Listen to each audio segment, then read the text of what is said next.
നമസ്കാരം. മലയാളി വാർത്തയിലേക്ക് സ്വാഗതം. അത്യന്തം നടുക്കുന്ന ഒരു വാർത്ത തന്നെയാണ് പുറത്തു വരുന്നത്. ശബരിമല യാത്രയ്ക്കിടെ 8 വയസ്സുകാരിക്ക് നേരെ ലൈംഗികാതിക്രമം. മലപ്പുറം കൊളത്തൂർ സ്വദേശിയായ 60-കാരനാണ് 8 വയസ്സുകാരിക്ക് നേരെ ലൈംഗികാതിക്രമം നടത്തിയിരിക്കുന്നത്. 60-കാരനെ പോലീസ് അറസ്റ്റ് ചെയ്തു. മലപ്പുറം ചൈൽഡ് ലൈനിലാണ് പരാതി വന്നത്. കഴിഞ്ഞ ആഴ്ചയായിരുന്നു ഈ സംഭവം ഉണ്ടായത്. പെൺകുട്ടിയും പിതാവും നാട്ടിലുള്ള ഏതാനും ആളുകളും ചേർന്ന് വാഹനത്തിലാണ് ശബരിമലയിൽ തീർത്ഥാടനത്തിനായി പോയത്. വഴിയിൽ ഒരു സ്ഥലത്ത് വാഹനം നിർത്തി. പിതാവ് പ്രാഥമിക ആവശ്യങ്ങൾക്കായി പുറത്തിറങ്ങി. ഈ സമയത്ത് വാഹനത്തിലുണ്ടായിരുന്ന 60-കാരൻ പെൺകുട്ടിയുടെ സ്വകാര്യ ഭാഗങ്ങളിൽ സ്പർശിക്കുകയായിരുന്നു. പെൺകുട്ടി ഇതോടെ കരഞ്ഞു. പിതാവ് തിരികെ എത്തിയപ്പോൾ വിവരം പറഞ്ഞു. ശബരിമല യാത്ര കഴിഞ്ഞെത്തിയ ഉടനെ തന്നെ പെൺകുട്ടിയുടെ കുടുംബം ചൈൽഡ് ലൈനിൽ പരാതി നൽകുകയായിരുന്നു. അത്യന്തം നടുക്കുന്ന ഒരു സംഭവം തന്നെയാണ് ഉണ്ടായിരിക്കുന്നത്. ശബരിമല യാത്രയ്ക്കിടെ 8 വയസ്സുകാരിയോട് ലൈംഗിക അതിക്രമം നടത്തിയിരിക്കുകയാണ് കൂടെ ഉണ്ടായിരുന്ന ആൾ തന്നെ. മാത്രമല്ല, ഈ ഒരു വിഷയം ഇപ്പോൾ പരാതിയായി പെൺകുട്ടിയുടെ വീട്ടുകാർ തന്നെ പരാതിയുമായി രംഗത്ത് വന്നിരിക്കുകയാണ്.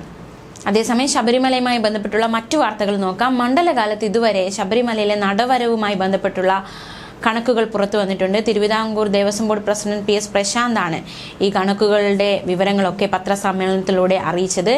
39 ദിവസത്തെ കണക്ക് ആണ് പുറത്തുവിട്ടത്. കഴിഞ്ഞ വർഷം ഇതേ കാലയളവിനേക്കാൾ 18.67 കോടിയുടെ കുറവുണ്ട്. ഈ സീസണിലെ കുത്തക ലേലത്തുക, കാണിക്കയ്ക്കായി കിട്ടിയ നാണയങ്ങൾ എന്നിവ കൂടി ഇതിൽ ചേർക്കാനുണ്ടെന്നതും ശ്രദ്ധേയമാണ്. അതുകൂടി ചേർക്കുമ്പോൾ കഴിഞ്ഞ വർഷത്തെ നടവരവായ 222.98 കോടിയുടെ സമമാകുമെന്നാണ് ദേവസ്വത്തിന്റെ പ്രതീക്ഷ. കഴിഞ്ഞ വർഷം 2000-ന്റെ നോട്ടുകളാണ് കൂടുതലായി ഉണ്ടായിരുന്നത്. ഈ വർഷം 5000-ന്റെയും 200-ന്റെയും നോട്ടുകളാണ് കൂടുതലായി കിട്ടിയത്. ഇതുവരെ ശബരിമലയിൽ 3,43,163 പേർ ദർശനം നടത്തി. എന്നാൽ കഴിഞ്ഞ സീസണിൽ മണ്ഡലപൂജ വരെ നോക്കുമ്പോൾ 29 ലക്ഷത്തോളം തീർത്ഥാടകർ മാത്രമാണ് എത്തിയതെന്നും പ്രസിഡന്റ് പറഞ്ഞു. അരവണം നൽകിയതിലൂടെ 96.32 കോടി രൂപയും അപ്പത്തിന്റെ ഇനത്തിൽ 12.38 കോടി രൂപയും കിട്ടി. മാത്രമല്ല, ഈ മണ്ഡലകാലത്ത് നേരിട്ട ഏറ്റവും വലിയൊരു പ്രശ്നം തിരക്കാണ്. ഭക്തരെ ഇടത്താവളങ്ങളിൽ പിടിച്ചിടുന്നത് അവർക്ക് വലിയ ബുദ്ധിമുട്ടുണ്ടാക്കിയിരുന്നു. അതിനു പരിഹാരമായി നിലയ്ക്കലിൽ കൂടുതൽ പാർക്കിംഗ് സൗകര്യം വേണം എന്നതടക്കമുള്ള ആവശ്യങ്ങൾ ശക്തമായിരുന്നു. പമ്പ ഹിൽ ടോപ്പിൽ 2500 ചെറുവാഹനങ്ങൾ പാർക്ക് ചെയ്യാനുള്ള സൗകര്യം ഉണ്ട്. ഇക്കാര്യത്തിൽ അനുമതി തേടി ദേവസ്വം ബോർഡ് ഹൈക്കോടതിയെ വീണ്ടും സമീപിച്ചിട്ടുണ്ടെന്നും പ്രസിഡന്റ് വാർത്താ സമ്മേളനത്തിലൂടെ അറിയിച്ചിരുന്നു.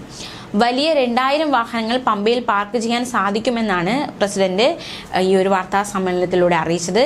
ദേവസ്വം ബോർഡ് അംഗങ്ങളായ A. Ajikumar, G. Sundaranesan, Sabarimala executive officer H. Krishnakumar, Devaswom commissioner CN Raman, executive engineer Ranjith Sekhar എന്നിവരും പത്രസമ്മേളനത്തിൽ പങ്കെടുത്തിരുന്നു. ന്യൂസ് ഡെസ്ക്, മലയാളി വാർത്ത.